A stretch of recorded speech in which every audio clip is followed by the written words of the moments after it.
പൈങ്കിളി എന്ന സിനിമ ഫെബ്രുവരി 14 വരെയാണ്. Valentine's day ആണ്. ശരിയൊക്കെ ഇങ്ങനെ ഇറങ്ങി പല്ലുകൾ പാലിൽ കടം കൊണ്ട മുല്ലകൾ മൂവന്തി വാനത്തിന് എന്തിനേകി നിന്റെ കവിളിലെ ചെമ്പൂവിനല്ലികൾ മോഹനെ. സ്പൂഫ് ലെയറൊക്കെ ഈ പടത്തിലുണ്ട്. ഒരു വൈബ് പടമാണ്, എല്ലാവർക്കും കാണാൻ പറ്റിയൊരു പടമാണ്. അനശ്വര ഇന്റർവ്യൂ ചെയ്യണമെന്ന് ആഗ്രഹിക്കും, പക്ഷെ എന്തൊക്കെയോ കാരണങ്ങളൊക്കെ ഞാൻ ചെയ്യാത്തൊരു ടൈപ്പ് ഓഫ് ക്യാരക്ടർ, പക്ഷെ എനിക്ക് ചെയ്യണം എന്നുണ്ടായിരുന്ന ഒരു ക്യാരക്ടർ അതാണ്. നേരത്തെ അറിഞ്ഞായിരുന്നു, പക്ഷെ പറയാണ്ടിരുന്നത് രംഗടമ്പാൻ പോലെ സുവിന്റെ അമ്പാനായിട്ട് പാച്ച്. ഇങ്ങനെ ഹൈ പെർഫോമൻസ് ആണ് കൂടുതലും ചെയ്യുന്നത്. യൂട്യൂബിലൊക്കെ അല്ലേ വീഡിയോ ചെയ്യുന്നത്. ഇതിനോട് പറഞ്ഞാൽ നമുക്കതാണ് വേണ്ടത്. നമുക്കൊരു 70-80 നീ മറ്റേതായിരുന്നു ഇനി കണ്ണീരൊന്നും അതിനൊട്ട് അവസാനം വരെ വേണ്ടുന്ന ഒരു ക്യാരക്ടർ. അങ്ങനെ ഞാൻ നോക്കുന്നില്ലേ. അതിൽ തന്നെ എഴുതിയിട്ട് പറയുമ്പോ തന്നെ മല പോലെ രാക്ഷസനാണെന്നുള്ളത്. അപ്പൊ നമുക്ക് ഒബ്വിയസ്ലി ഞാൻ ഇങ്ങനത്തെ ഒരു കോലത്തിലാണ് ഇരുന്ന് കഥയാക്കണത്. ഇപ്പോഴും പഠിച്ചുകൊണ്ടിരിക്കുന്നു, ഇനി ഒരുപാട് പഠിക്കാനുണ്ടെന്ന് വിശ്വസിക്കുന്നു.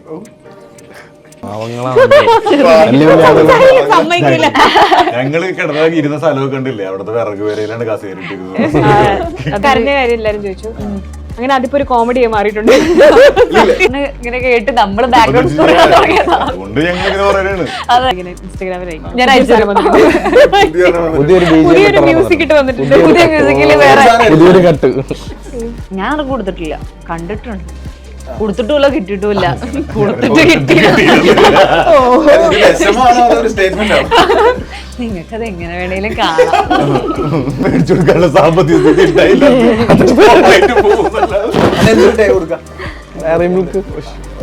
ഇഷ്ടമാണ് അച്ഛനമ്മക്ക്. എനിക്ക് അച്ഛനമ്മേനും ഭയങ്കര കാര്യന്നൊക്കെ പറഞ്ഞിട്ടുണ്ടാവും. ഒഴിവാക്കിയില്ലേ? എനിക്ക് വയ്യായിരുന്നു. അച്ഛനമ്മയൊക്കെ എടുത്തിട്ട് ഒരു വിഷം കഴിച്ചാവും. അങ്ങനെ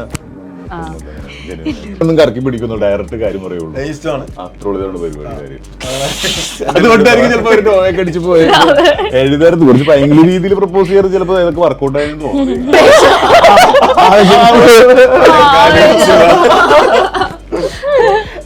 ഒന്നും പറഞ്ഞില്ല, അത് ചിരിച്ച് ഒന്നും പറഞ്ഞില്ല.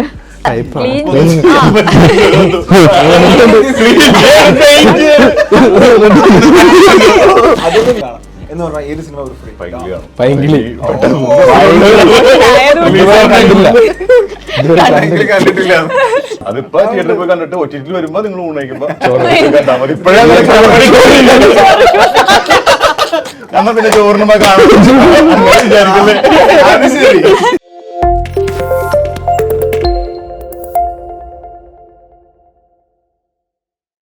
Hi hello, this is Aashiq. You are watching Skylark pictures entertainments. അപ്പോൾ പൈങ്കിളി എന്ന സിനിമ ഫെബ്രുവരി 14 വരെയാണ്. വാലന്റൈൻസ് ഡേ ആണ്. പൈങ്കിളിയുടെ ട്രെയിലർ നമ്മൾ കണ്ടു. ഇപ്പോൾ ലേറ്റസ്റ്റ് ആയിട്ട് പ്രൊമോ സോങ് വന്നിട്ടുണ്ട്. എല്ലാം ഒരു എനർജി പാക്ഡ് ആയിട്ടാണ്. So welcome guys. Thank you. Yes,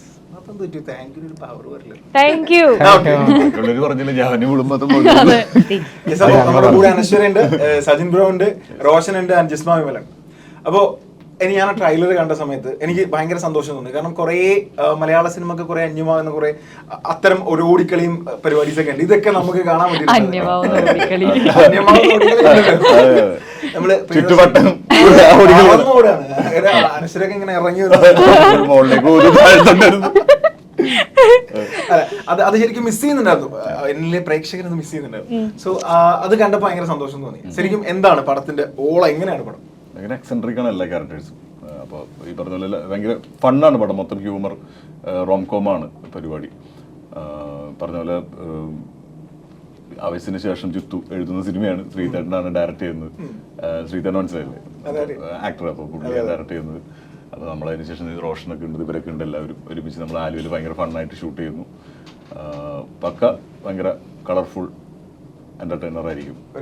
നമുക്ക് ഈ പറഞ്ഞ പോലെ പണ്ടത്തെ ഈ പറഞ്ഞ പോലെ ഒരു അന്യം കുറെ കാര്യങ്ങളില്ലേ, അതൊക്കെ ഭയങ്കര ലെയർ ആയിട്ട് ഇവിടെ വരുന്നു. സീനുകളും മൊമെന്റ്സും അങ്ങനത്തെ സാധനങ്ങളൊക്കെ നമ്മൾ വിചാരിക്കും ഇത് നമ്മൾ അങ്ങനെ കണ്ട സിനിമയില അതുപോലത്തെ ഒരു സീൻ പോലെ ഉണ്ടല്ലോ. അപ്പൊ അങ്ങനെ ചെറിയൊരു സ്പൂഫ് ലെയർ ഒക്കെ ഈ പടത്തിലുണ്ട്. അങ്ങനത്തെ ഒരു വൈബ് പടമാണ്, എല്ലാവർക്കും കാണാൻ പറ്റിയൊരു പടമാണ്. ഒരു കാര്യം വിട്ടുപോയി, നായകനാകുന്ന അത് ഞാന് അങ്ങനല്ല ബാക്കിയുള്ള ഇന്റർവ്യൂസിലൊക്കെ ഇങ്ങനെ പറഞ്ഞു പിന്നെ ഇടയ്ക്ക് വെച്ചിട്ട് ഇത് കേട്ടേ. പൊന്മാന് ശേഷം ഞാൻ ആവേശത്തിനും പൊന്മാന് ശേഷം ഞാൻ ചെയ്യുന്ന പടമാണിത്. ആദ്യമായിട്ട് നായകനാവുന്ന സിനിമയാണ്. പക്ഷെ ഇത് ഞാൻ ലീഡ് ക്യാരക്ടർ ആണെന്ന് മനസ്സിൽ വിചാരിച്ചിട്ട് ചെയ്യുന്ന ഒരു സിനിമയാണ്. അങ്ങനെയാണ് ഞാൻ ചെയ്തത്. അപ്പൊ എന്തായാലും അതിന്റെ ഒരു ഉത്തരവാദിത്വം കാര്യങ്ങളൊക്കെ ഉണ്ട്. ഭയങ്കര സന്തോഷമുണ്ട്, ഹാപ്പിയാണ്. രണ്ടിപ്പോ വരുന്ന വഴിക്ക് 2 പോസ്റ്ററും പൊന്മാന്റെ പൈങ്കിളിയുടെ ഒക്കെ പോസ്റ്റർ ഒരുമിച്ച് കാണുമ്പോൾ ഭയങ്കര സന്തോഷമുണ്ട്. അത് വെയിറ്റിംഗ് ആണ് 3 ദിവസത്തെ. 3 ദിവസം കൂടി കഴിഞ്ഞ് പടം റിലീസാണ്. അടിപൊളി. അനശ്വര, ഞാൻ എപ്പോഴും അനശ്വര ഇന്റർവ്യൂ ചെയ്യണമെന്ന് ആഗ്രഹിക്കും, പക്ഷെ എന്തൊക്കെയോ കാരണങ്ങളൊക്കെ ഉണ്ട്, പോകും. കാരണങ്ങൾ അല്ലല്ല, അങ്ങനല്ല.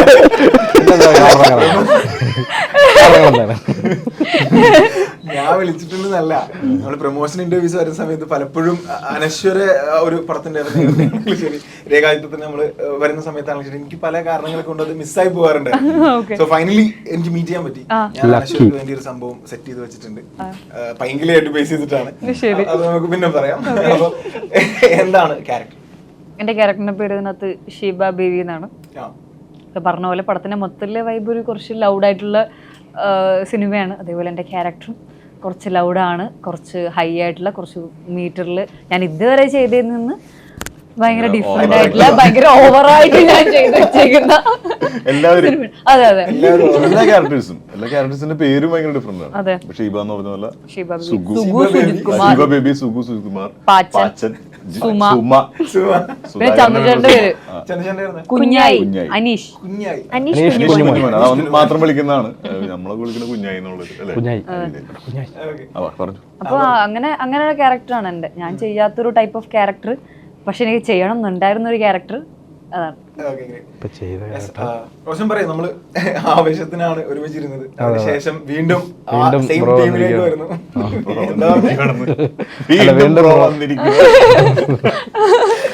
ആവേശത്തിന്റെ അത് കഴിഞ്ഞിട്ട് ഇപ്പഴാണ് നമ്മൾ കാണുന്നത്.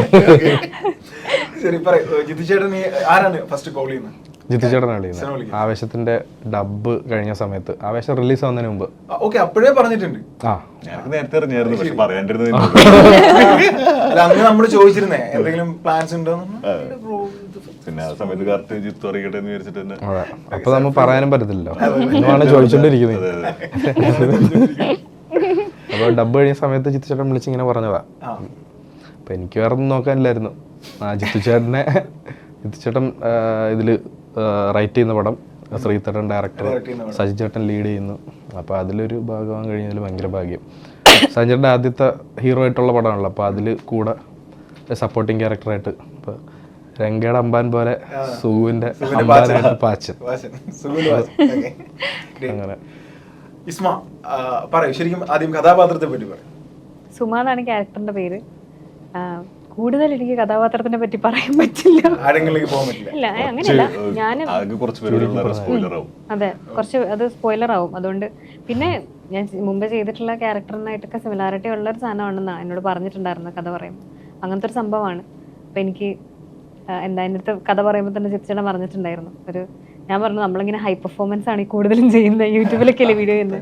അപ്പൊ ചിത്രം പറഞ്ഞാൽ നമുക്കതാണ് വേണ്ടത്, നമുക്കൊരു 70-80 ആ ഒരു മീറ്റർ വേണം. അപ്പൊ അങ്ങനെയാണ് ഇതിലേക്ക് വരുന്നത്. അപ്പൊ ഭയങ്കര ഭയങ്കര പ്രതീക്ഷയോടെ ചെയ്തൊരു പടമാണ്.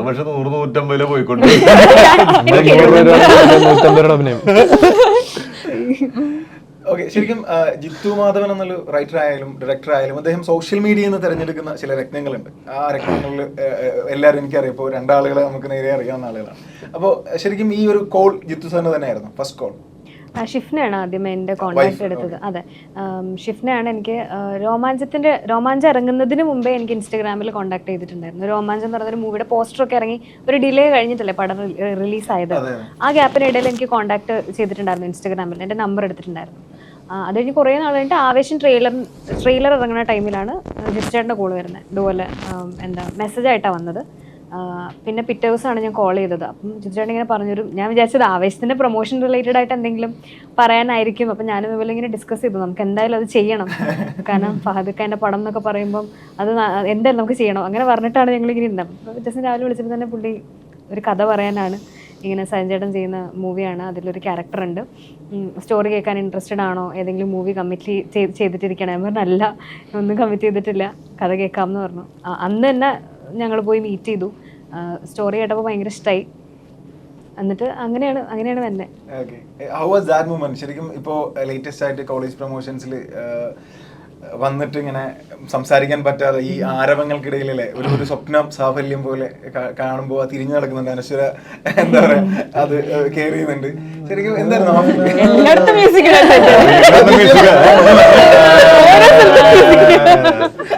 വേറെ പല ടൈപ്പ് ഓരോന്നിനും എനിക്കറിയാം ശരിക്കും എന്തായിരുന്നു? വേറെ മ്യൂസിക് നീ മറ്റേതായിരുന്നു ഇനി കണ്ണീരൊന്നും പക്ഷെ മെയിൻ ആയിട്ട് എനിക്ക് കൊണ്ടുപോയതാണ്.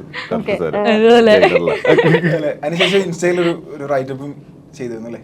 അതെ അത് എന്നെ ഇത്ര വർഷങ്ങളായിട്ട് അറിയണ എന്റെ ഓഡിഷൻ മേറ്റ്സ് ഒക്കെ ഉണ്ട് കുറെ പേര്. അപ്പൊ അവരൊക്കെ കുറെ പേര് മെസ്സേജ് ചെയ്തു, ഒത്തിരി വർഷങ്ങൾക്ക് ശേഷമല്ലേ എന്നൊരു.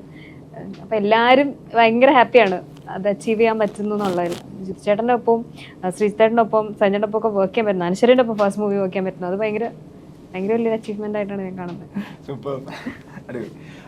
അനശ്വരയിലേക്ക് വരികയാണെങ്കിൽ ഒരു കഥാപാത്രത്തിന്റെ ചില സെലക്ഷനുകളെ പറ്റിയിട്ട് നമ്മളെപ്പോഴും ഈ സിനിമാ നിരൂപകരടക്കം സംസാരിച്ച് കേൾക്കുന്ന കാര്യമാണ് അനശ്വര എന്ന പേരും അനശ്വരയുടെ സിനിമ സെലക്ഷൻ. ഇപ്പോൾ രേഖാചിത്ര എന്ന സിനിമയാണെങ്കിലും ശരി, നീരെന്ന സിനിമയാണെങ്കിലും ശരി, എൻറ്റയർലി ഡിഫറൻ്റ് ആയിട്ടുള്ള കുറേ കഥാപാത്രങ്ങളെ ഒരേ രീതിയിൽ ഒരേ ശരീരത്തിൽ ഒരേ മനസ്സിൽ കൊണ്ടുവരിക, അത് വളരെ വ്യത്യസ്തമായി പെർഫോം ചെയ്യുക അല്ലെങ്കിൽ ശരിക്കും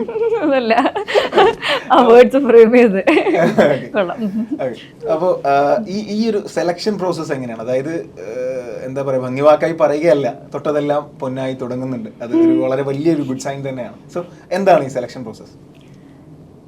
നല്ല സിനിമയുടെ നല്ല ഭാഗമാവുക എന്ന് വിചാരിക്കും. നല്ല ക്രൂ, നല്ല ഡയറക്ടറോടൊരു പടം. എനിക്കങ്ങനെ ഒരു ആദ്യം തൊട്ട് അവസാനം വരെ വേണ്ടുന്നൊരു ക്യാരക്ടർ അങ്ങനെ ഞാൻ നോക്കുന്നില്ല. എനിക്ക് എന്താ പറയുക, അതിനകത്തൊരു ആ കഥയിൽ നല്ലൊരു കഥാപാത്രം കിട്ടിയ എന്നെ കഴിയുന്ന രീതിയിൽ ഞാൻ ബെസ്റ്റാക്കാൻ നോക്കുകയുള്ളൂ. എനിക്കത് നല്ലൊരു കാസ്റ്റ് ആൻഡ് ക്രൂവിൻ്റെ പടം വന്നാൽ എനിക്ക് ഹാപ്പി. പിന്നെ ഞാൻ എക്സൈറ്റഡ് ആണ് ആ സിനിമകളൊക്കെ ചെയ്യാൻ വേണ്ടിയിട്ട്.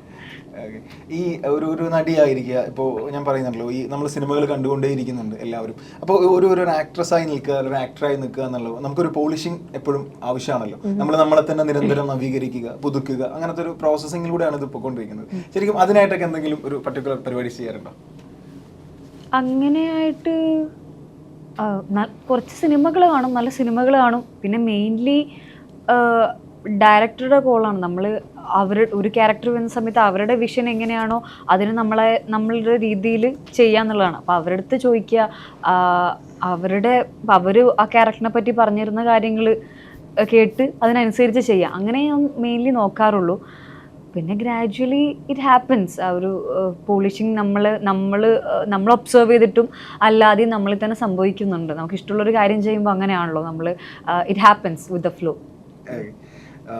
സജിൻ ബ്രോ, ഈ ശരിക്കും ഇപ്പോൾ ഇത് അനശ്വരയുടെ നമ്മൾ ആ ചോദ്യത്തിൽ ബ്രോയിലേക്ക് വരികയാണെങ്കിൽ തന്നെ ഇപ്പോൾ നമ്മൾ പൊന്മാൻ ഇറങ്ങി, പൊന്മാനിലെ ആ കഥാപാത്രം ഞാൻ എൻ്റെ ഫ്രണ്ട്സിനോടൊക്കെ പറയുന്നുണ്ട്. ശരിക്കും ആ ബോഡി ലാംഗ്വേജിൽ, അയാളുടെ ശരീരഭാഷയിൽ, അയാളുടെ നടപ്പിൽ, ഇരിപ്പിൽ, കിടപ്പിലൊക്കെ ആ ഒരു കഥാപാത്രം എന്താണെന്ന് വ്യക്തമാണ്. അപ്പോൾ ഈ ഒരു ശരിക്കും ഇത് ഈ പറയുന്ന പോലെ ഒരു ഡയറക്ടേഴ്സ് നറേഷനിൽ നിന്ന് നമുക്ക് കിട്ടുന്നതാണോ, അതോ നമ്മുടെ ഒബ്സർവേഷൻ ആണോ, അതോ ഇതെല്ലാം മിക്സ് ചെയ്യുന്നതാണോ? എന്താണ് ശരിക്കും സംഭവിക്കുന്നത്? എല്ലാവരും മിക്സ് ചെയ്യുന്നതാണ്. ഒബ്സർവേഷൻ ഉണ്ട് എന്തായാലും. അതുപോലെ തന്നെ നമ്മൾ ഈ പറഞ്ഞ പോലെ എൻ്റെ പൊന്മാനൊക്കെ ചെയ്യുന്ന സമയത്ത് ജ്യോതിഷേട്ടൻ കഥ പറയുമ്പോൾ തന്നെ നമുക്ക് കറക്റ്റായിട്ട് കാര്യം എന്താണെന്ന് ഇതിന് ഇച്ചിരി അതിൽ തന്നെ എഴുതിയിട്ട് പറയുമ്പോൾ തന്നെ മല പോലെ രാക്ഷസനാണെന്നുള്ളത്. അപ്പോൾ നമുക്ക് ഒബ്വിയസ്ലി ഞാൻ ഇങ്ങനത്തെ ഒരു കോലത്തിലാണ് ഇരുന്ന് കഥ കേൾക്കുന്നത്. അപ്പോൾ അതിനനുസരിച്ച് ഫിസിക്കലി നമുക്ക് അത്ര ആവേണ്ട വരും പുള്ളി പറയുന്നത് മുന്നേ. പിന്നെ അതൊരു കൊല്ലം അവിടെയാണ് കഥ എടുക്കുന്നത്. അതുപോലെ തന്നെ തുഴയണം, വഞ്ചി തുഴയണം. അയാൾ ജനിച്ച് വീഴുന്ന കായലിൻ്റെ അടുത്താണ്. അപ്പോൾ കായൽ പണിക്കാരൻ അവിടേക്കാണ് കളിച്ച് വളർന്നേക്കണം. അപ്പോൾ അയാൾ അത്രയും പെർഫെക്റ്റ് ആയിരിക്കും തുഴയും കാര്യങ്ങളെല്ലാം. അപ്പോൾ അതിന് വേണ്ടിയിട്ട് പോയിട്ട് അവിടെ പോയി അതിനുവേണ്ടി പഠിക്കുന്നു. അപ്പോൾ അങ്ങനെയൊക്കെയാണ് അതിൻ്റെ ഒരു പ്രോസസ്സ് എന്താണെന്ന്. പിന്നെ ഈ പറഞ്ഞ പോലെ ചോദ്യത്തിൽ ഈ പറഞ്ഞ പോലെ എങ്ങനെയാണ് അതിൻ്റെ ചൂസ് ചെയ്യണമെന്ന് വെച്ച് കഴിഞ്ഞാൽ, ഞാൻ ചൂസ് ചെയ്യണമെന്നല്ല, വരുന്നത് ഇങ്ങനെ കേൾക്കും. അതുപോലെ തന്നെ എന്നെ കൊണ്ട് ലിഫ്റ്റ് ചെയ്യാൻ പറ്റുമോ എന്നാണ് ഞാൻ ആദ്യം നോക്കുന്നത്. ഒരു ഇത് എന്നെ കൊണ്ട് പറ്റുമോ, എനിക്ക് ഭയങ്കര 100% കോൺഫിഡൻസോടുകൂടി ചെയ്യാൻ പറ്റുമോ എന്ന് ആദ്യം നോക്കിയിട്ടാണ് ഞാൻ പിന്നെ അത് ബാക്കി പ്രോസസ്സിലായിട്ടൊക്കെ പോവുള്ളൂ. അപ്പോൾ എല്ലാം ഡിഫറെൻ്റ് ആയിട്ട് ചെയ്യണമെന്ന് ഭയങ്കര ആഗ്രഹമുണ്ട്. ആവശ്യത്തിന് ശേഷമുള്ള സിനിമ കാണൽ, ആവശ്യത്തിന് മുമ്പുള്ള സിനിമ കാണൽ തമ്മിൽ ഉറപ്പായിട്ടും വ്യത്യാസം ഉണ്ടാവും. കാരണം ഞാനൊരു സിനിമാ നടനായി മാറി കഴിഞ്ഞിരിക്കുന്നു. അപ്പോൾ ഈ സിനിമ കാണലിൽ ശരിക്കും ഒരു സീരിയസ്നെസ് വന്നിട്ടുണ്ടോ? സിനിമ കുറെ കൂടെ ഒക്കെ പഠിക്കാൻ ശ്രമിക്കുന്നു. അല്ല, സിനിമയിൽ വരുന്നതിന് മുമ്പും സിനിമ സീരിയസ് ആയിട്ട് തന്നെ കാണുന്ന ഒരാളാണ് ഞാൻ. ഇപ്പോഴും അതുപോലെ തന്നെ. അപ്പോൾ സിനിമയിൽ വന്നതിന് ശേഷം കുറേ ടെക്നിക്കൽ സൈഡ് ഒരുപാട് ഞാൻ പഠിക്കാൻ ശ്രമിക്കുന്നുണ്ട്, അത് പഠിക്കാൻ പറ്റി. അപ്പോൾ ആവേശത്തിലാണെങ്കിലും ക്യാമറയുടെ ആണെങ്കിലും ഇപ്പോൾ ഡയറക്ടേഴ്സ് സൈഡാണെങ്കിലും എല്ലാം നമുക്ക് അടുത്ത് നിന്ന് കണ്ട് പഠിക്കാമല്ലോ. അപ്പോൾ അതിനുശേഷം പൈങ്കിളി ആണെങ്കിലും ഇപ്പം വർക്ക് ചെയ്യുന്ന പടമാണെങ്കിലും എല്ലാം ടെക്നിക്കൽ സൈഡിൽ എനിക്ക് ഞാൻ പറയാം സിനിമാറ്റോഗ്രഫി ഭയങ്കര ഇഷ്ടമാണ്. അപ്പോൾ ക്യാമറയെ പറ്റി പഠിക്കാനും അതിനടുത്ത് നിൽക്കാനൊക്കെ ഭയങ്കര താല്പര്യമുള്ള ആളാണ്. അപ്പോൾ ഈ ആവേശത്തിന്റെ സമയത്തും ഈ പൈങ്കിളിയുടെ സമയത്തൊക്കെ ഈ പറഞ്ഞ പോലെ ഇവൻ കുറച്ച് സാധനമൊക്കെ ഷൂട്ട് ചെയ്ത് അതിന് പരിപാടിയൊക്കെ ഷൂട്ട് ചെയ്ത് എഡിറ്റ് ചെയ്ത് അങ്ങനെ ഒന്നും പോസ്റ്റും ചെയ്തിട്ടില്ല. കുറേ മൊമെന്റ്സുകൾ ഉണ്ടാവും. ഭയങ്കര രസമുണ്ട് കാണാൻ. എന്തായാലും അടിപൊളിയുണ്ട്. അപ്പോൾ കുറേ ഇപ്പോഴും പഠിച്ചുകൊണ്ടിരിക്കുന്നു. ഇനിയും ഒരുപാട് പഠിക്കാനുണ്ടെന്ന് വിശ്വസിക്കുന്നു. ജിസ്മ ശരിക്കും യുവറായിട്ടുള്ള ഒരു എക്സ്പീരിയൻസ് എങ്ങനെ ഉണ്ടായിരുന്നു? ശരിക്കും ആദ്യത്തെ സിനിമയാണ്. നമ്മള് കുറെ കാര്യങ്ങൾ ചെയ്തിട്ടുണ്ട് എന്ന് പറയാം. പക്ഷെ സിനിമ എന്ന് പറയുന്ന ഒരു വലിയ ലോകമാണ്. അവിടെ ഇതുപോലുള്ള വലിയ വലിയ ആൾക്കാരുണ്ട്. അവരോടൊക്കെ എക്സ്പീരിയൻസ് എങ്ങനെ ഉണ്ടായിരുന്നു? അങ്ങനത്തെ ഫീലൊന്നും അവർ തന്നിട്ടില്ല. വലിയ വലിയ ആൾക്കാരെന്നുള്ളൊരു ഈ സെറ്റ് അടിപൊളിയായിരുന്നു. അടിപൊളിയായിരുന്നു. പിന്നെ അടിപൊളിയായിരുന്നു. എന്നാലും പറ അടിപൊളി. അങ്ങനെയല്ല, വലിയ വലിയ ആൾക്കാരെന്നുള്ളൊരു ഫീലിംഗ് ഞാൻ വെറുതെ ചോദിച്ചിട്ടില്ല. എല്ലാരും ഒരേപോലെ തന്നെ വലിപ്പ ചെറുപ്പങ്ങളൊന്നും സമ്മതിക്കില്ല. ഞങ്ങള് കിടന്ന ഇരുന്ന സ്ഥലമൊക്കെ കണ്ടില്ലേ? അവിടുത്തെ വിറക് വരയിലാണ് കസേരയിട്ടിരുന്നത്. അതെ, അങ്ങനത്തെ എത്രയും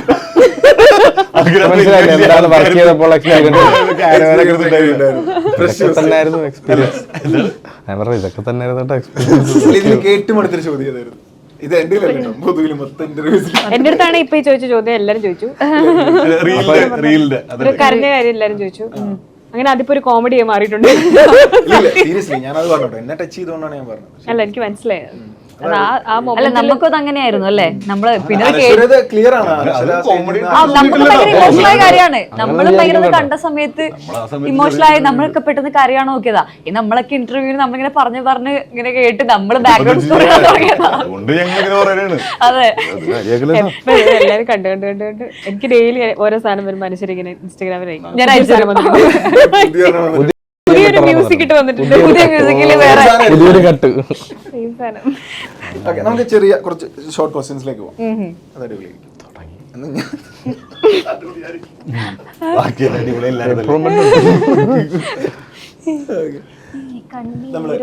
വേണ്ട, കണ്ണീരൊന്നും വേണ്ട. ഇവിടെ ഫുൾ ഓണാണ്. പൈങ്കിളി അതുപോലെ ഓണാണ്. അപ്പോ പൈങ്കിളിയായിട്ട് ബന്ധപ്പെട്ട കുറച്ച് കാര്യങ്ങളുണ്ട്. ഒന്ന്, ഒരു വാലന്റൈൻസ് ഡേ എന്ന് പറയുമ്പോൾ നിങ്ങളുടെയൊക്കെ മനസ്സിൽ ആദ്യം വരുന്നൊരു കാര്യം എന്താ? എന്തെങ്കിലും ഒരു മെമ്മറി ഉണ്ടാവും സ്കൂളിലോ കോളേജിലോ? ഫെബ്രുവരി 14 ഗിഫ്റ്റ് കൊടുക്കുന്നൊക്കെ ആയിരിക്കും. ഞാൻ കൊടുത്തിട്ടില്ല, കണ്ടിട്ടുണ്ട്. കൂട്ട് നിന്നിട്ടുണ്ടോ? ദൂതനൊക്കെ ആയിട്ടുണ്ട്. ഇതേപോലെ ഒരു സാധനത്തിൽ പിടിച്ചത് അതെ, ആയിട്ടുണ്ട്. ഞാൻ കൊടുത്തിട്ട് കിട്ടിയിട്ടൊന്നുമില്ല. പക്ഷെ ഗിഫ്റ്റ് ഒക്കെയാണ് ആദ്യം ഓർമ്മ വരുന്നത്. കൊടുത്തിട്ട് കിട്ടിയില്ല, കൊടുത്തിട്ടുമില്ല, കിട്ടിയിട്ടുമില്ല. കൊടുത്തിട്ട് കിട്ടിയില്ല. നിങ്ങൾക്കത് എങ്ങനെ വേണേലും കാണാം. ഒരു പൊട്ടിക്കരച്ചിൽ ഞാൻ കേൾക്കുന്നു. ഞാൻ കൊടുത്തിട്ടുണ്ട്. എന്താണ് ആദ്യം അത് എന്തായിരുന്നു? ചോക്ലേറ്റും പൂവൊക്കെ അങ്ങനെ സ്ഥിരം പരിപാടിയാണ്. പണ്ടത്തെ നമ്മളെ ഡിഗ്രി പഠിക്കുന്ന സമയത്ത് ഞാനും ഫ്രണ്ടൊക്കെ ആയിട്ട് പോയിട്ട് കൊടുത്തിട്ടുണ്ട്. അതെ അതെ അതെ, അതൊക്കെ തന്നെ ബ്രോ. മുട്ടായി മേടിച്ചു കൊടുത്തത് വേറൊന്നും മേടിച്ചു കൊടുക്കാനുള്ള സാമ്പത്തിക സ്ഥിതി ഉണ്ടായില്ല.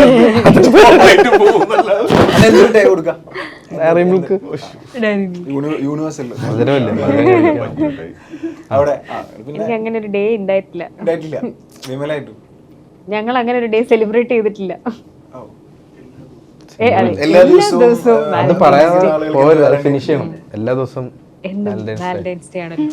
ഓക്കെ, ആദ്യത്തെ പ്രപ്പോസൽ ചിലപ്പോൾ ചെറിയ പ്രായത്തിലാവാം. എൻ്റെ ഒരു ഫ്രണ്ട് മൂന്നാം ക്ലാസ് പഠിക്കുമ്പോഴാണ് ആദ്യത്തെ പ്രപ്പോസൽ എന്നാണ് പറഞ്ഞത്. അപ്പൊ അതൊക്കെ നമുക്ക് പറയാം. ആദ്യത്തെ പ്രപ്പോസൽ എപ്പോഴാണ്?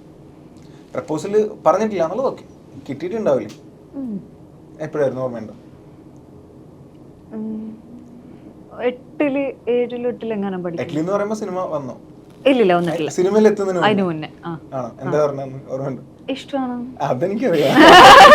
മറുപടി എന്താ പറഞ്ഞത്? ഞാനോ? ഞാൻ ഇങ്ങനെ കോമഡി ആയിട്ട് ചോദിച്ചു. എനിക്ക് അങ്ങനെ പറ്റില്ല.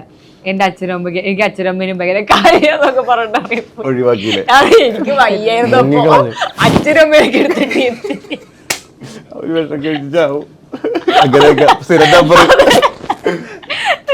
അല്ല, ശരിക്കും അങ്ങനെ ഒരു പറയാതെ പോയ പ്രണയം ഉണ്ടോ? എനിക്കോ? ആരോടും പ്രണയം തോന്നിയിട്ടില്ല. പ്രണയൊക്കെ തോന്നിട്ട് അങ്ങനെ പറയാതെ പോയിട്ടൊന്നുമില്ല. അല്ലല്ല, ക്രഷ് അവിടെ കേട്ടിട്ടുണ്ടായിരുന്നു. പറയാതെ പോയ പ്രണയങ്ങളൊന്നും ഉണ്ടായിട്ടില്ല. അവിടെ ഫസ്റ്റ് പ്രപ്പോസൽ എവിടെ അത് ഓർമ്മ ഇങ്ങോട്ടൊന്നും അങ്ങനെ കിട്ടിയിട്ടില്ല. ഞാൻ അങ്ങോട്ട് പ്രപ്പോസ് 10ാം ക്ലാസ്സിലാന്ന് തോന്നുന്നു. എന്നാലും ഓർമ്മിക്കുക മറക്കാൻ പറ്റുന്ന സംഭവമല്ലോ ഉണ്ടോ? അങ്ങനെ ഇല്ല. അങ്ങനെ എന്താ പറയാൻ വന്നു. ഇല്ലേ പറയാ 10ലാണോ +1 എന്നാണ് ആലോചിക്കണത്. First proposal +1 okay. അതുവരെ നോ പ്രപ്പോസൽസ് ഇല്ല, ആ ഒരു സാഹചര്യത്തിലല്ലായിരുന്നു. അങ്ങോട്ട് കൊടുത്ത ഫസ്റ്റ് പ്രപ്പോസൽ ചെയ്തായിരുന്നു. ഒരു കാട്ടുവഴിയാണ്. അതെന്നെ പറഞ്ഞ അങ്ങോട്ട് അല്ല നിങ്ങൾ അല്ല ഇങ്ങോട്ട് കിട്ടിയ അങ്ങോട്ട് അങ്ങനെ അത് ഈ പ്രപ്പോസലിന്റെ ലൈൻസ് ഒക്കെ ഓർമ്മയുണ്ട്. എങ്ങനെ പൈങ്കിളിയായിരുന്നു? ഇല്ല, അന്ന് ഞാൻ പറഞ്ഞില്ല, ഞാൻ ഈ പറഞ്ഞ പോലെ എനിക്ക് ലവ് ലെറ്റർ പോലും എഴുതാൻ മടിയായിരുന്നു. അതൊന്നും എഴുതില്ലായിരുന്നു. അപ്പൊ അത് നേരിട്ടായിരുന്നു പറയച്ചത്. അങ്ങനെ ഇതൊന്നും ഇങ്ങനൊന്നും കറക്കി പിടിക്കുന്നു, ഡയറക്റ്റ് കാര്യം പറയുള്ളൂ. ഇഷ്ടമാണ് അത്രോളതാണ് പരിപാടി കാര്യം. അതുകൊണ്ടായിരിക്കും ചിലപ്പോ അവര് ടോയൊക്കെ അടിച്ചു പോയത്. എഴുതായിരുന്നു കുറച്ച് ഭയങ്കര രീതിയിൽ പ്രപ്പോസ് ചെയ്യാറ് ചിലപ്പോ ഇതൊക്കെ വർക്കൗട്ട് ആയെന്ന് തോന്നുന്നു. ഇപ്പൊ അത് നടക്കില്ല അവിടെ. ഇല്ല ആരും പ്രപ്പോസ് ഒന്നും ചെയ്തിട്ടില്ല ഇതുവരെ. ഇല്ല പൈങ്കിളി ഇറങ്ങിയിട്ടൊക്കെ ഇനി ആരെങ്കിലും ഗേൾസ് ഔട്ട് ദേ ഇൻസ്റ്റ മെസ്സേജ് പോലെ എന്താ ജിസ്മ അങ്ങനെ സംഭവം എനിക്ക് ആകെ വിമലിന് മാത്രം അത് ഞാൻ കിട്ടി. ഇനി എന്നോടൊന്നും ചോദിക്കണ്ട. പോടെ നെക്സ്റ്റ് ക്വസ്റ്റ്യൻ. മലയാള സിനിമയിലെ ഫേവറേറ്റ് പ്രപ്പോസൽ സീൻ? എനിക്ക് ഞാൻ പറയാം. എനിക്ക് ചിത്രത്തില് ലാലേട്ടൻ പ്രപ്പോസ് ചെയ്യുന്ന സീൻ ചെലങ്ക് വെച്ചിട്ട് അതാണ് ഏറ്റവും അടിപൊളിയായിട്ട് തോന്നിയത്. ഓക്കെ. എനിക്ക് തോന്നിയത് ഇപ്പൊ ഭയങ്കര കുറച്ച് പുതുമായിട്ട് തോന്നിയത് കുമ്പളങ്ങി നൈറ്റ്സിൽ ഇതുപോലെ ബോബിനോട് പ്രപ്പോസ് ചെയ്യുന്നില്ല. അത് ഭയങ്കര രസമായിട്ട് തോന്നി. അത് ഭയങ്കര പുതുമായിട്ട് തോന്നി. അതാണ് തോന്നിയത് ലേറ്റസ്റ്റ്. ഈ പഴയ എല്ലാവർക്കും ഫേവറേറ്റ് ആണെന്ന് അറിയത്തില്ല. ഒന്നുമില്ല, ചെറിയ സീനാണ്. വെട്ടത്തിൽ ലാസ്റ്റ് ദിലീപേട്ടൻ പുള്ളിക്കാരെ പ്രപ്പോസ് ചെയ്യല്ലോ, ഐശ്വര്യ റായ്. അത് ഭയങ്കര ബാക്കി ഈ പറഞ്ഞതെല്ലാം ഫേവറേറ്റ് ആണ്. എങ്കിൽ എന്നോട് പറ I love you. Okay. An actor that you admire most? അങ്ങനെയുണ്ടോ ഒരുപാട് ഇഷ്ടപ്പെടുന്ന അല്ലെങ്കിൽ റോൾ മോഡൽ പോലെയൊക്കെ കാണുന്ന ഒരു ആക്ടർ ഉണ്ടെങ്കിൽ, അല്ലെങ്കിൽ ഒരു നടിയോ ഒരു നടനോ ഉണ്ടോ? ചിരിക്കണം. അങ്ങനെയുണ്ടോ? അനുസരിക്കണ്ടോ അങ്ങനെ ഒരാൾ? നമുക്ക് എല്ലാവർക്കും ഒരുപാട് ആളുകൾ ഇഷ്ടമാണ്. അതിൽ റോൾ മോഡലായിട്ട് ഇഷ്ടമുണ്ട്. അഡ്മയർ ചെയ്യുന്ന ആരെങ്കിലും ഇവിടെ മലയാളത്തിലാണ് ഫാദുക്ക ഉണ്ട്.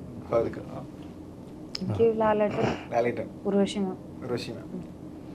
എനിക്കും അടുത്ത് നിന്ന് ഒരുപാട് കാര്യങ്ങൾ കാണാനും അഭിനയിക്കാനൊക്കെ പറ്റിയോണ്ട് ഫാദുക്ക ഒരു ആക്ടർ എങ്ങനെ പ്രിപ്പയർ ചെയ്യണം എന്നൊക്കെ ഉള്ളത് ഭയങ്കര കറക്റ്റായിട്ട് നമുക്ക് പുള്ളിയുടെ ഇതിൽ കാണാൻ പറ്റും. ഫാദുക്ക ഏറ്റവും ഇഷ്ടം ലാലേട്ടൻ, മമ്മൂക്ക, ഒരു ലേഡി ക്യാരക്ടർ ശോഭന മാം, ഉർവശി ചേച്ചി. Okay, super. ഇഷ്ടപ്പെട്ട ഒരു ക്യാമ്പസ് മൂവി? മലയാളത്തിൽ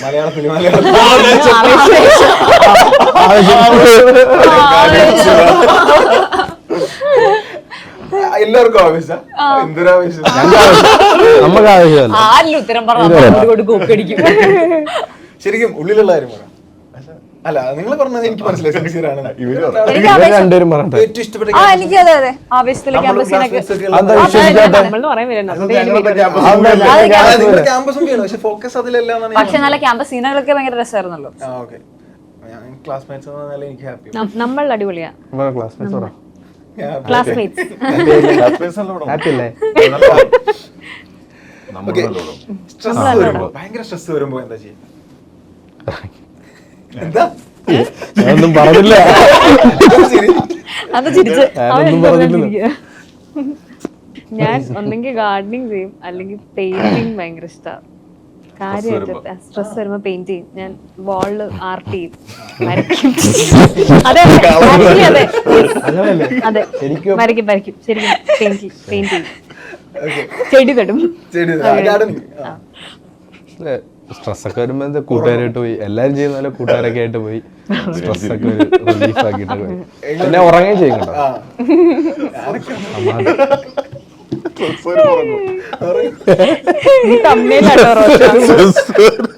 ഞാൻ ഉറങ്ങുന്നു, പുള്ളി ഉറങ്ങുന്നു.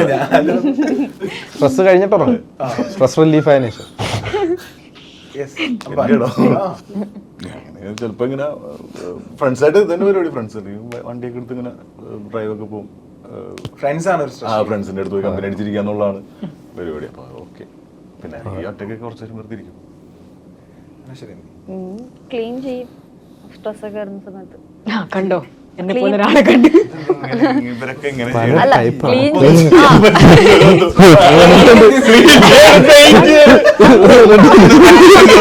അതൊന്ന് visualize അതുണ്ട് നമുക്ക് മൈൻഡ് ഭയങ്കര ഇങ്ങനെ ഇങ്ങനെ നിൽക്കുന്ന സമയത്ത് നമ്മൾ ഒന്ന് അടുക്കിപ്പറക്കി വെച്ച മൈൻഡ് കുറച്ച് റിലീഫ് ആവും.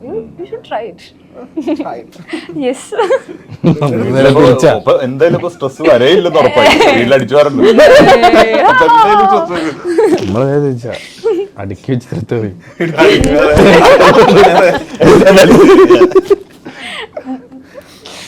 ഇനി ഇഫ് യു കുഡ് ഒരു സിനിമ മാത്രമേ കാണാൻ സാധിക്കുകയുള്ളൂ ഇനി എന്നൊരു ഓപ്ഷൻ നിങ്ങൾക്ക് ലൈഫിൽ വരികയാണ്. കഴിഞ്ഞു, ഇനി ഒരു ജീവിതം അല്ലെങ്കിൽ ഒരു സിനിമ മാത്രം കാണാം എന്ന് പറഞ്ഞാൽ ഏത് സിനിമ പ്രിഫർ ചെയ്യും? പൈങ്കിളിയാണ്. പൈങ്കിളി പൈങ്കിളി കണ്ടിട്ടില്ല. അതെങ്ങനെയും കാണണം. ആ ചോദ്യം hit. പൈങ്കിളി അല്ലാത്തൊരു സിനിമ. പൈങ്കിളി അല്ലാത്തൊരു സിനിമ തന്മാത്ര. തന്മാത്രയോ തന്മാത്ര. ഇതിനും ഇന്റർസ്റ്റെല്ലർ ഈ ഐമാക്സ് മനക്കെട്ടി കുറച്ച് കൂടുതൽ. കണ്ടാ കൊള്ളാന്നുണ്ട്. ഇനി അതിപ്പോ ഒരു തവണ വന്നിട്ടുണ്ട്, പക്ഷെ പോകാൻ പറ്റില്ലല്ലോ, പ്രമോഷൻ നടക്കുമല്ലേ. സമയമില്ലാത്ത സത്യസന്ധമായിട്ട് പറഞ്ഞു. സത്യസന്ധം. ഞാൻ പറഞ്ഞല്ല, ഞാൻ തന്മാത്ര എന്ന് പറഞ്ഞു. തന്മാത്ര. ഞാൻ ദുഷ്ടൻ എന്നാണ് ആയിരിക്കുന്നത്. ഞാൻ already പറഞ്ഞല്ലോ പൈങ്കിളി. വേറെ എല്ലാ സിനിമ അല്ല, ഇതെന്താന്നറിയോ, ഒറ്റ സിനിമ എനിക്ക് കാണാൻ പറ്റൂ എന്നുണ്ടെങ്കിൽ എന്തായിരിക്കും? അതാണ് ഞാൻ പറഞ്ഞ പൈങ്കിളി. പറ. പൈങ്കിളി ഇപ്പൊ ഓക്കെ, ഒന്നും ഒറ്റ സിനിമ കാണാൻ പറ്റുള്ളൂ. അപ്പൊ ഏത് സിനിമ ആണെന്ന് വെച്ച് കഴിഞ്ഞാൽ ബാക്കിയെല്ലാം ഞാൻ കണ്ടാണ്. ഒന്നുകൂടെ നമ്മള് കണ്ട സിനിമ തന്നെ പറയാം. കണ്ട സിനിമ നമ്മള് പിന്നെ കാണാൻ തോന്നുന്നു. കാണാൻ സിനിമ ഉണ്ടാവും. ഞാൻ ട്രെയിനില് എപ്പോ എന്തായാലും കാണും. ഒന്നുകൂടെ കാണാം. എനിക്കൊന്നുകൂടി കാണാം. ഞാൻ വെട്ടം That's my girl. 10 പ്രാവശ്യം ഇരുന്ന് കാണാം, ഒരു കുഴപ്പമില്ല. കല്യാണരാമൻ. എത്ര പ്രാവശ്യം മുന്നിൽ കാണാം? നമുക്ക് ഡയലോഗ് തന്നെ അറിയുന്നുണ്ട്. കാണാപ്പാടം നമ്മളിങ്ങനെ ഉറക്കത്തിൽ ഉച്ചക്കിരുന്ന് കാണാൻ പറ്റും. സേഡി മൂസ. അതെ അതെ, സേഡി മൂസ, കല്യാണരാമൻ. കാണാൻ പറ്റിയ സിനിമ.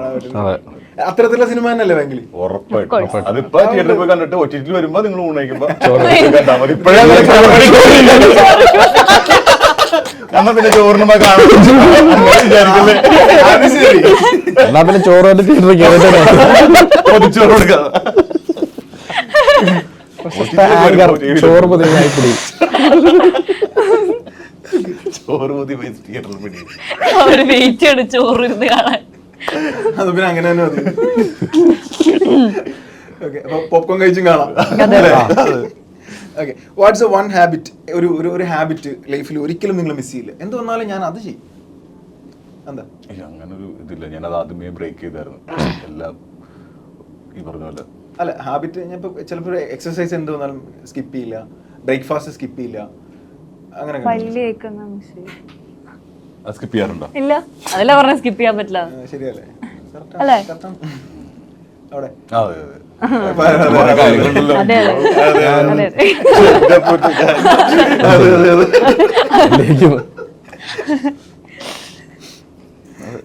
ചെയ്യാറില്ല. എന്താ? ഇല്ല, ഇതൊക്കെ തന്നെ. പല്ല് വെക്കുക. പ്രത്യേകിച്ച് വേറെ അങ്ങനെ ഒരു ശീലമില്ല, ഒരു സ്ട്രിക്റ്റ് അല്ല ലൈഫിൽ, ഒരു ഡിസിപ്ലിൻഡ് ആയിട്ട് ചില കാര്യങ്ങൾ. അല്ല, നമുക്ക് ഇപ്പൊ ഈ ഷൂട്ടിന്റെ ടൈമിംഗ് ഒക്കെ ഭയങ്കര മാറി മാറിയുള്ള, ചിലപ്പോൾ ഡേ ആയിരിക്കും, ചിലപ്പോൾ നൈറ്റ് ആയിരിക്കും, 2 to 2 അങ്ങനെയൊക്കെ ആണല്ലോ. അപ്പൊ വിചാരിച്ച പോലുള്ള കാര്യങ്ങൾ നടക്കണമെന്നില്ല. ഈ പറഞ്ഞ എക്സസൈസ് ഒക്കെ ചെയ്യണമെന്ന് ആഗ്രഹമുണ്ട്. നമ്മുടെ ടൈമിംഗ് ഒക്കെ ഭയങ്കര. അതെ, ഷൂട്ട് കഴിഞ്ഞ് നമ്മള് അല്ല കുറെയൊക്കെ മെക്കോറൊക്കെ കണ്ട് നമ്മള് എത്തിച്ച ആളാണ്. അവിടെ നിൽക്കുക, അതിനെ അങ്ങോട്ട് മാറിയിട്ടില്ല. ഫിലിമിലേക്ക് വരുമ്പോൾ എന്താണെന്ന് വെച്ച് കഴിഞ്ഞാൽ നൈറ്റ് ഷൂട്ട് ഒക്കെ ഉണ്ടാവും, ഏർലി മോർണിംഗ് വരെ ഷൂട്ട് ഉണ്ടാവും. അപ്പൊ നമുക്ക് അങ്ങനെയൊക്കെ പോകാനുള്ള ഷൂട്ട് ഇവിടെ തന്നെ ആയിരിക്കില്ലല്ലോ. റോഷ, പുതിയ സിനിമകൾ എന്തെങ്കിലും ഇപ്പൊ നൈറ്റ് റൈഡേഴ്സ് എന്ന് പറഞ്ഞിട്ടൊരു പടം ഷൂട്ട് നടന്നുകൊണ്ടിരിക്കുക. അപ്പൊ അതിന്റെ ലുക്കാണിത്. ഒരു പീരിയഡ് പടമാണ്. മാത്യു അഭിനയിക്കുന്നത്, lead. Noufal Abdulla director. Okay, ഞാൻ പറഞ്ഞില്ലേ ഒരു സംഭവം ഞാൻ കൊണ്ടുവന്നിട്ടുണ്ടെന്ന്. അത് ശരിക്കും എക്സ്ട്രീം പൈങ്കിളിയാണ്, ക്രിഞ്ചാണ്. എന്താ പറയാ, ഒരു എന്ത് പേരിട്ട് അതിനെ വിളിക്കുമെന്ന് എനിക്കറിയില്ല. ഇത് കംപ്ലീറ്റ്ലി അനശ്വരക്കുള്ള ഒരു ട്രിബ്യൂട്ടാണ്. ഞാനത് എല്ലാവരുടെയും സമ്മതത്തോടെ ട്രിബ്യൂട്ട് അല്ല, ഇതൊരു എന്താ പറയാ, ക്രിഞ്ച്, ഒരു പ്രണയ കവിത എന്നൊക്കെ കവിത എന്ന് വിളിക്കാൻ പറ്റുമെന്ന് എനിക്കറിയില്ല. അതിനൊരു നല്ല സ്കോപ്പ് ഉണ്ട്. ഓക്കെ, ഇപ്പം എപ്പം പാടാണോ പാടാൻ പോകണോ? സുഗുവിന് പ്രശ്നമൊന്നുമല്ലല്ലോ. പക്ഷേ എന്ത് പ്രശ്നം. സുഗുവിന്റെ എനിക്ക് 2 നായകന്മാരുണ്ടല്ലോ.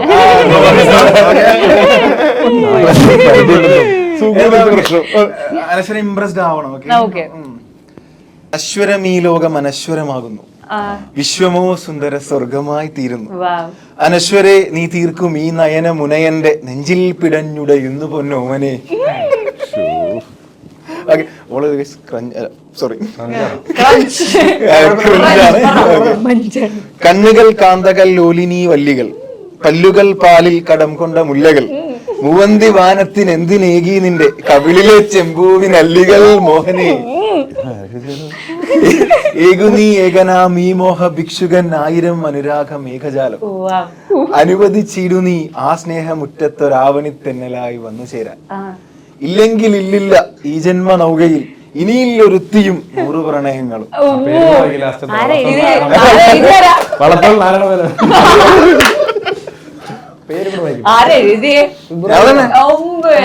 ഞാൻ ഇപ്പൊ എഴുതിയതാണ്. ഉള്ളതാണോ? എഴുതുവോ? ഞാൻ മുമ്പ് ചാക്കോത്തിന് വേണ്ടി ഒന്ന് എഴുതി ഇതേപോലെ. ചാക്കോത്തിന് ഇതേപോലെ ഒന്ന് പറ്റിച്ചാണ്.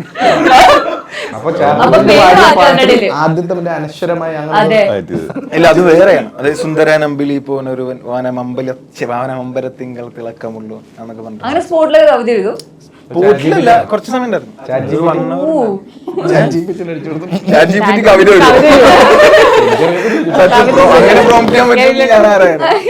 കൊള്ളാം, നല്ല സുന്ദരം. അല്ല, ഞാൻ ശരിക്കും ഇതൊരു ക്രിഞ്ച് പരിപാടിയായിട്ടാണ് ഉദ്ദേശിക്കുന്നത്. അല്ലെങ്കിൽ വളരെ നന്നായിട്ടുണ്ട്. നല്ലൊരു പരിപാടിയായിരുന്നു. ക്രിഞ്ചല്ലായിരുന്നു. ഓക്കെ, ഇതൻ താങ്ക് യു. അപ്പോ എന്തായാലും കുറഞ്ഞ സമയമാണ്, നമ്മൾ കുറച്ച് സംസാരിച്ചു, പൈങ്കിളിയുടെ വിശേഷങ്ങൾ പങ്കുവച്ചു. എന്തായാലും പൈങ്കിളി ഞാൻ പറഞ്ഞല്ലോ, ഇപ്പോൾ നമുക്കൊക്കെ ഇപ്പോൾ ആസ് എ പ്രേക്ഷകൻ ട്രെയിലർ ആണെങ്കിലും പ്രൊമോ സോങ് ആണെങ്കിലും ഒരുപാട് പ്രോമിസിംഗ് ആണ്. ഒരു വണ്ടർഫുൾ സിനിമ തന്നെ ആയിരിക്കും എന്നുള്ള പരിപൂർണ്ണ വിശ്വാസമുണ്ട്.